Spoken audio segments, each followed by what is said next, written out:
А в Тампонском районе началась подготовка к республиканскому ИСЭХу молодежи. Он пройдет в начале июля в селе Мегиналдан и будет посвящен 70-летию Победы и Году молодежи в Тампонском районе. О том, что ожидает участников праздника в этом году, расскажет Мария Винокурова.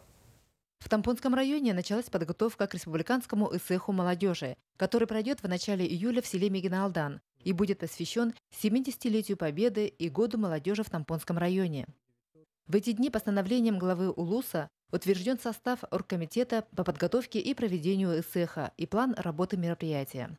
В середине февраля будет объявлен конкурс по строительству объектов, и после начнутся строительные работы.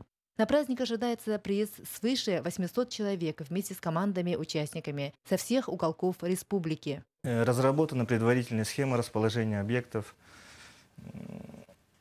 посчитаны сметы по каждому объекту, по каждому строению. На строительство где-то 3,5 миллиона.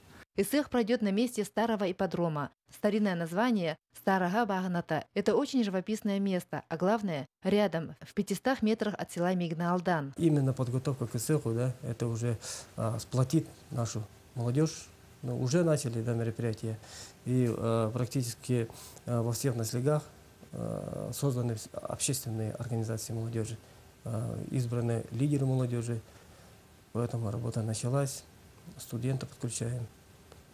И очень помогают наши ребята, молодежь города Якутска, студенты.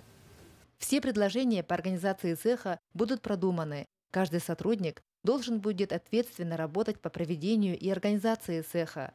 Организаторы ИСЭХа, Министерство молодежи республики и администрация Тампонского района надеются, что республиканский ИСЭХ молодежи пройдет на достойном уровне и запомнится гостям не только красотой природы Тампонской земли, но и гостеприимством и праздником единения. Мария Винокурова, Джилстан Толстяков, НВК Саха, Хандыга.